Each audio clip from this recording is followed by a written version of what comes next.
ഉന്നതമായ വംശത്തിൽ ജനിച്ച മഹതിയായ ആ സഹാബി വനിത ഇസ്ലാം സ്വീകരിക്കുകയാണ്. ഇസ്ലാം ആദ്യം സ്വീകരിച്ച മുഹാജിറുകളിൽ ഒന്നിലധികം ഹിജ്റ ചെയ്ത സഹാബിമാരിൽ അവർ ഉൾപ്പെട്ടിരുന്നു. ഇസ്ലാം സ്വീകരിക്കുകയും അങ്ങനെ മക്കയിലെ മുശ്രിക്കുകളുടെ പ്രയാസങ്ങൾ കടുത്തപ്പോൾ റസൂലുള്ളാഹി സ്വല്ലല്ലാഹു അലൈഹി വസല്ലം അനുമതി നൽകിയത് പ്രകാരം ഉമ്മു സലമയും അവരുടെ ഭർത്താവ് അബൂ സലമയും റളിയല്ലാഹു അൻഹുമ ഹബശയിലേക്ക്, അബ്സീനയിലേക്ക് ആദ്യത്തെ ഹിജ്റ പോവുകയുണ്ടായി. അവരുടെ ഭർത്താവ് അബൂ സലമ ഇബ്നു അബ്ദുൽ അസദ് റളിയല്ലാഹു അൻഹു അവരുടെ പിതൃ സഹോദരന്റെ മകനായിരുന്നു. മുഹമ്മദ് സല്ലല്ലാഹു അലൈഹി വസല്ലമയുടെ മുലകുടി ബന്ധത്തിലെ സഹോദരനായിരുന്നു. നമ്മുടെ നബിക്കും അബൂ സലമക്കും സുവൈബ എന്ന സ്ത്രീ മുലയൂട്ടിയിരുന്നു. അത് കാരണത്താൽ നബി സല്ലല്ലാഹു അലൈഹി വസല്ലമയുടെ മുലകുടി ബന്ധത്തിലെ സഹോദരനായിരുന്നു അബൂ സലമ. അതുകൂടാതെ റസൂലുള്ളാഹി സ്വല്ലല്ലാഹു അലൈഹി വസല്ലമയുടെ പിതൃപുത്രനുമായിരുന്നു, നബി സല്ലല്ലാഹു അലൈഹി വസല്ലമയുടെ പിതൃ സഹോദരിയുടെ മകനുമായിരുന്നു അബൂ സലമ. അബൂ സലമയുടെ ഉമ്മ ബർറ ബിൻത് അബ്ദുൽ മുത്തലിബ് നബി സല്ലല്ലാഹു അലൈഹി വസല്ലമയുടെ പിതാവ് അബ്ദുള്ളയുടെ സഹോദരിയാണ്. ഇങ്ങനെയെല്ലാം ശ്രേഷ്ഠത ഉണ്ടായിരുന്ന ഒരാളായിരുന്നു അവരുടെ ഭർത്താവും അബൂ സലമയും. അങ്ങനെ ഉമ്മു സലമയും അബൂ സലമയും ഹബശയിലേക്ക് ഹിജ്റ പോവുകയുണ്ടായി. നോക്കൂ, അതിനുശേഷം ഹബശയിൽ അബ്സീനയിലെ മുസ്ലിമീങ്ങൾക്കിടയിൽ ഒരു വാർത്ത പരന്നിരുന്നു. യഥാർത്ഥത്തിൽ തെറ്റായ വാർത്തയായിരുന്നു. എന്താണത്? മക്കയിലെ മുശ്രിക്കുകളൊക്കെ ഇസ്ലാം സ്വീകരിച്ചു. അവർ നബി സല്ലല്ലാഹു അലൈഹി വസല്ലമയെയും സഹാബത്തിനെയും അംഗീകരിച്ചു. അവർക്കെതിരിലുള്ള പ്രയാസമുണ്ടാക്കുന്ന പ്രവർത്തനങ്ങളൊക്കെ അവസാനിപ്പിച്ചു എന്നൊരു കള്ളവാർത്തയായിരുന്നു അവിടെ എത്തിയത്. യഥാർത്ഥത്തിൽ സംഭവിച്ചത് റസൂലുള്ളാഹി സ്വല്ലല്ലാഹു അലൈഹി വസല്ലം മക്കയിൽ വെച്ച് സൂറത്തുൻ നജ്ം പാരായണം ചെയ്തു. സൂറത്തുൻ നജ്മിലെ അവസാനത്തെ ആയത്ത് ഫസ്ജുദൂ ലില്ലാഹി വഅബ്ദൂ, നിങ്ങൾ അല്ലാഹുവിന് വേണ്ടി സുജൂദ് ചെയ്യുക, അവനെ ഇബാദത്ത് ചെയ്യുക എന്ന ആയത്ത് കേട്ടപ്പോൾ അവിടെ സന്നിഹിതരായിരുന്നവരെല്ലാം ഒരാളൊഴിച്ച് ബാക്കി മുസ്ലിമീങ്ങളും മുശ്രിക്കുകളും ഒക്കെ സുജൂദ് ചെയ്തു പോയി എന്നാണ്. ആ ആയത്തിന്റെ ഗംഭീരത്താൽ, അതിന്റെ സ്വാധീനത്താൽ അവരങ്ങ് ചെയ്തു പോയതാണ് സുജൂദ് ചെയ്യാനുള്ള അള്ളാഹുവിന്റെ കൽപ്പന കേട്ടപ്പോൾ. അതല്ലാതെ അവർ ഇസ്ലാം സ്വീകരിച്ചിട്ടുണ്ടായിരുന്നില്ല. പക്ഷെ ഈ വാർത്ത ഹബശയിലെത്തിയപ്പോഴേക്ക് എന്തായി? മുശ്രിക്കുകളൊക്കെ ഇസ്ലാം സ്വീകരിച്ചു എന്ന രൂപത്തിലാണ് അവിടെ എത്തിച്ചേർന്നത്. അങ്ങനെ ഇത് കേട്ട് അബ്സീനയിലെ മുസ്ലിമീങ്ങൾ മക്കയിലേക്ക് അവരിൽ പലരും തിരിച്ചു വന്നു. അക്കൂട്ടത്തിൽ ഉമ്മു സലമയും അബൂ സലമയും ഉണ്ടായിരുന്നു റളിയല്ലാഹു അൻഹുമാ വഅർദാഹ. എന്നാൽ മക്കയിലെത്തിയപ്പോൾ അവർക്ക് മനസ്സിലായി കേട്ടതുപോലെ അല്ല കാര്യം നേരെ തിരിച്ചാണ്. അവരുടെ പ്രയാസങ്ങളും ബുദ്ധിമുട്ടുകളും വർദ്ധിക്കുകയാണ് ഉണ്ടായത്. അങ്ങനെ മദീനയിലേക്കുള്ള ഹിജ്റക്ക് അനുവാദം ലഭിച്ചപ്പോൾ അവർ മദീനത്തേക്ക് ഹിജ്റക്ക് വേണ്ടി പുറപ്പെടാൻ ഒരുങ്ങുകയാണ്. അബൂ സലമ റളിയല്ലാഹു അൻഹ ഒരൊട്ടകപ്പുറത്ത് ഉമ്മു സലമയും കുഞ്ഞുമകനായ സലമയെയും ഇരുത്തി മക്കയിൽ നിന്ന് പുറപ്പെടാൻ ഒരുങ്ങുമ്പോൾ അതാ ഉമ്മു സലമയുടെ കുടുംബക്കാർ ബനുൽ മുഗീറ അവർ വന്നു. അവരവരെ തടസ്സം നിന്നു. എന്നിട്ട് പറഞ്ഞു, അബൂ സലമ, നീ ഞങ്ങളിൽ നിന്ന് രക്ഷപ്പെട്ടോടുന്നത് ശരി, പക്ഷെ ഇവളെ ഞങ്ങൾ വിട്ടുതരികയില്ല എന്ന് പറഞ്ഞു ഉമ്മു സലമയെ അവർ പിടിച്ചു വെച്ചു. അത് ആ സമയത്ത് ബനു അബ്ദുൽ അസദ് അഥവാ അബൂ സലമയുടെ പിതാവിന്റെ മറ്റുള്ള മക്കളും അവരുടെ ആ കുടുംബക്കാരുമൊക്കെ ഇത് കേട്ട് അങ്ങോട്ട് വരികയാണ്. അവർ വന്നിട്ട് പറഞ്ഞു, ശരി, ഉമ്മു സലമയെ നിങ്ങൾ കൊണ്ടുപോകുമെങ്കിൽ കുഞ്ഞിനെ ഞങ്ങൾ കൊണ്ടുപോകും, കാരണം പിതാവ് ഞങ്ങളുടെ കുടുംബക്കാരനാണ്. അങ്ങനെ അവിടെ ഈ രണ്ടു കൂട്ടരും ബനുൽ മുഗീറത്തും ബനു അബ്ദുൽ അസദും തമ്മിൽ പിടിവലി നടക്കുകയാണ്. മുസലമ റളിയല്ലാഹു അൻഹ പറയുന്നതായി ചരിത്രത്തിൽ കാണാം, അവർ പിടിച്ചു വലിച്ച് കുഞ്ഞിന്റെ കൈ അതിന്റെ തോളിൽ നിന്ന് ഊരിപ്പോയി. ലാ ഇലാഹ ഇല്ലല്ലാഹ്. അങ്ങനെ അബൂ സലമ റളിയല്ലാഹു അൻഹു ഒറ്റക്ക് മദീനയിലേക്ക് ഹിജ്റ പോകേണ്ടി വരികയാണ്. ഉമ്മു സലമ ഭർത്താവിനൊപ്പം പോകാൻ സാധിക്കാതെ കുടുംബത്തിൽ അവിടെ തടസ്സപ്പെട്ട് കിടക്കുകയാണ്. കുഞ്ഞിനെ ഭർത്താവിന്റെ കുടുംബക്കാർ കൊണ്ടുപോയിരിക്കുകയാണ്. ഇങ്ങനെ സുബ്ഹാനല്ലാഹ് ഏറ്റവും പ്രിയപ്പെട്ട ഭർത്താവും കുഞ്ഞും വേർപിരിഞ്ഞ അവസ്ഥയിൽ മക്കയിൽ ഉമ്മു സലമ റളിയല്ലാഹു അൻഹ കഴിച്ചു കൂട്ടേണ്ടി വരുന്നു. അവർ പറയുകയാണ്, 1 വർഷം 1 കൊല്ലത്തോളം ഞാൻ അങ്ങനെ കഴിയേണ്ടി വന്നു. എല്ലാ ദിവസവും ഞാൻ അബുതഹ് എന്ന മക്കയിൽ ഒരു സ്ഥലത്തേക്ക് ചെല്ലും. വൈകുന്നേരം വരെ അവിടെ ഇരിക്കും, കരയും, തിരിച്ചു വരും. ഇങ്ങനെ ഒരു കൊല്ലം തുടർന്നു പോവുകയാണ്. അങ്ങനെ ഒടുവിൽ ഒരു വർഷമായപ്പോഴേക്ക് അവരുടെ പിതൃ സഹോദരങ്ങളുടെ മക്കളിൽ ഒരാൾ അവരെ കണ്ട് അയാൾക്കൊരു ഖേദം തോന്നി. അയാൾ ചെന്ന് ഉമ്മു സലമയുടെ കുടുംബക്കാരോട് പറഞ്ഞു, എത്ര കാലമായി ഈ മിസ്കീനത്തിനെ, ഈ സാധു സ്ത്രീയെ നിങ്ങളിങ്ങനെ പിടിച്ചു വച്ചിരിക്കുന്നു? അതിൻ്റെ കുഞ്ഞ് അവരുടെ കൂടെയില്ല, ഭർത്താവ് കൂടെയില്ല, നിങ്ങൾക്കൊന്ന് വിട്ടുകൊടുത്തൂടെ എന്ന് ചോദിക്കുകയാണ്. അങ്ങനെ അവർ കലിവ് തോന്നി ഉമ്മു സലമയുടെ കുടുംബക്കാർ പറഞ്ഞു, നീ വേണമെങ്കിൽ മദീനയിലേക്ക് പോയിക്കോളൂ. ആ സമയത്ത് ബനു അബ്ദുൽ അസദ് കുഞ്ഞിനെയും തിരിച്ചു കൊണ്ടു കൊടുക്കുകയാണ്. ഉമ്മു സലമ റളിയല്ലാഹു അൻഹ തൻ്റെ പിഞ്ചു പൈതലിനെയും കൂട്ടി ഒരൊട്ടകപ്പുറത്ത് കയറി യാത്രയാവുകയാണ് മദീനയിലേക്ക്. അവരുടെ കൂടെ ഈ കുഞ്ഞല്ലാതെ മറ്റാരുമില്ല. അവർ പറയുകയാണ്, അല്ലാഹു അല്ലാതെ, പിന്നെ ഈ കുഞ്ഞുമകനല്ലാതെ എൻ്റെ കൂടെ മറ്റാരുമില്ല. അങ്ങനെ ഞാൻ പുറപ്പെട്ടു പോകുന്ന സമയത്ത് തൻഈമിൽ വെച്ച് അതാ ഉസ്മാൻ ഇബ്നു തൽഹ എന്നു പേരുള്ള ബനൂ ശൈബ ഗോത്രക്കാരനായ ആളെ കാണുകയാണ്. ഉസ്മാൻ ഇബ്നു തൽഹ റളിയല്ലാഹു അൻഹു, അദ്ദേഹം അന്ന് ഇസ്ലാം സ്വീകരിച്ചിട്ടുണ്ടായിരുന്നില്ല. അന്ന് അദ്ദേഹം മുശ്രിക്കായിരുന്നു. ബനൂ ശൈബ ഗോത്രം എന്നാൽ കഅബയുടെ താക്കോൽ സൂക്ഷിപ്പുകാരായ കുടുംബമാണ്.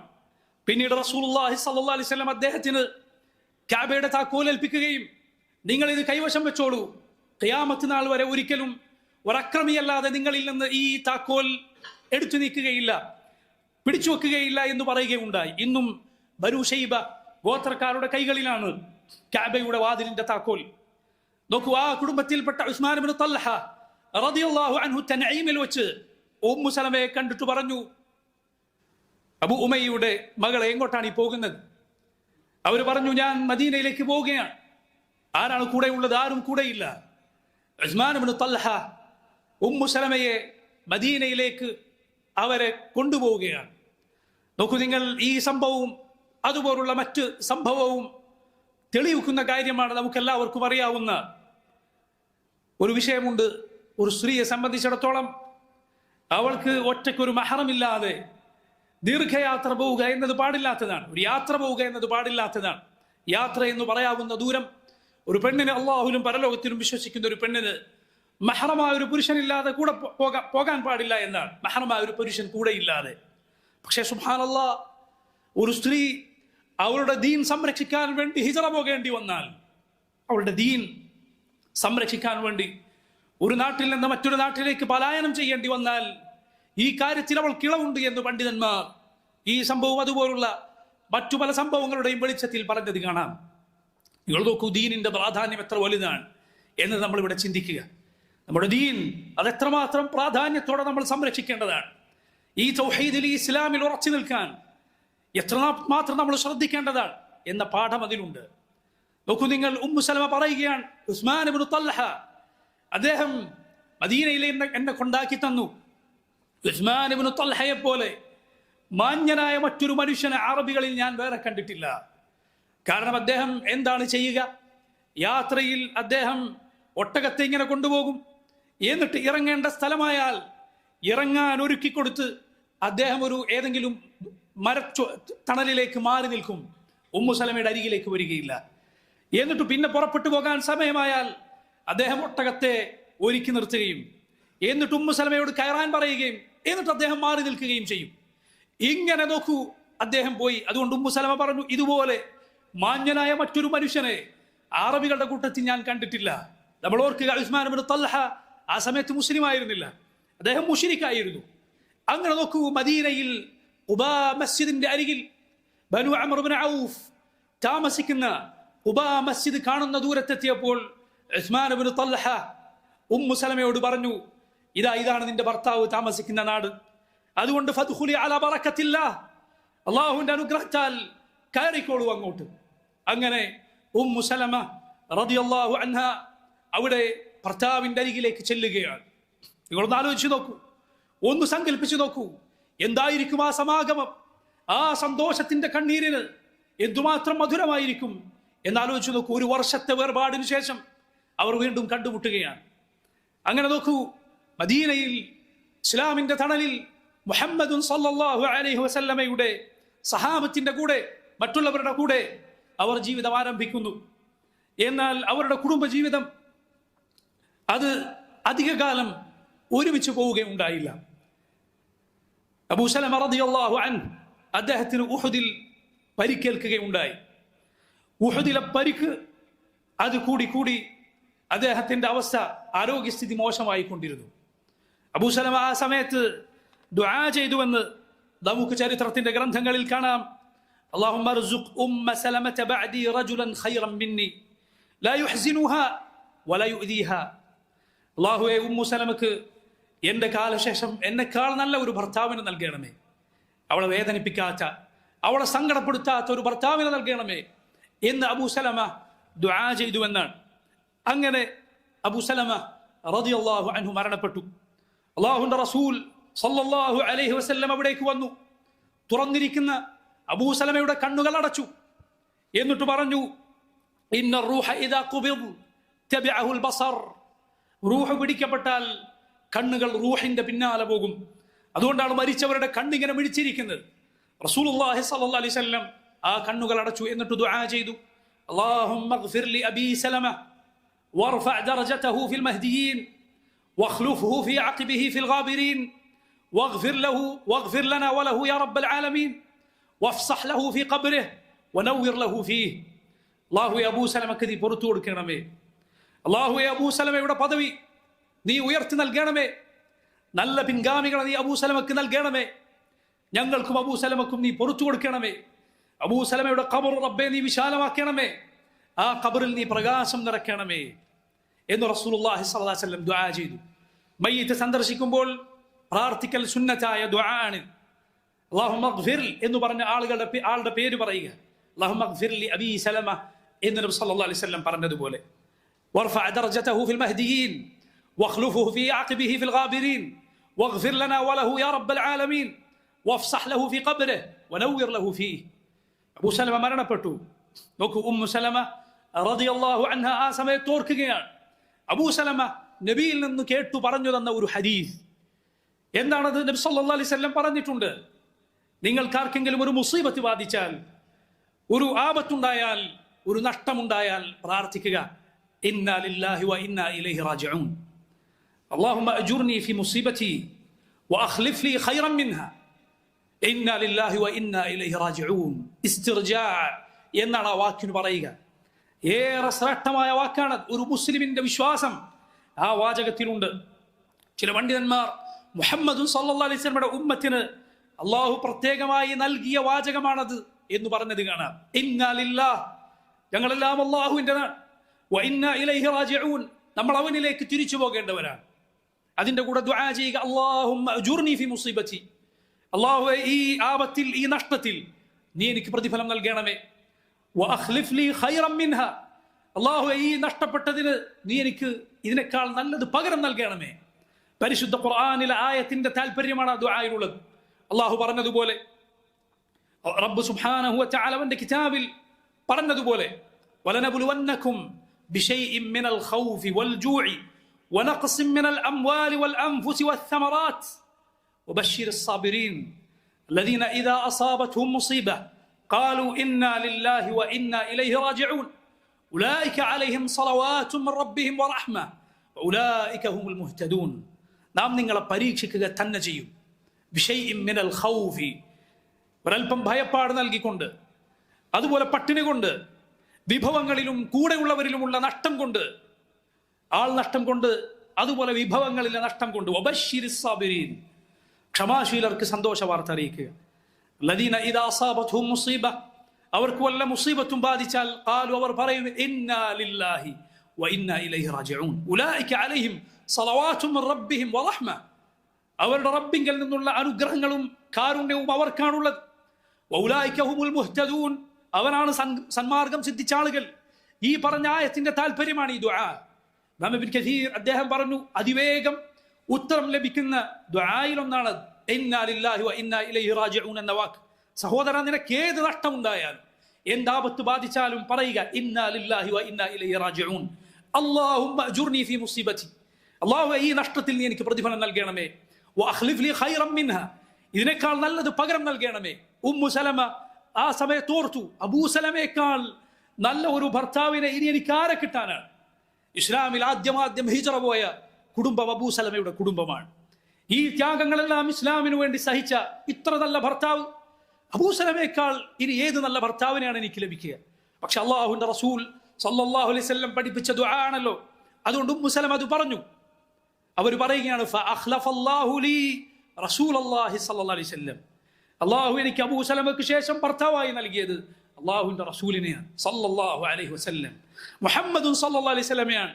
ഉമ്മു സലമയെ പിന്നെ വിവാഹം ചെയ്തത് അബൂ സലമയേക്കാൾ ശ്രേഷ്ഠനായ, സർവ്വ മനുഷ്യരെക്കാളും ശ്രേഷ്ഠനായ മുഹമ്മദ് സല്ലല്ലാഹു അലൈഹി വസല്ലം.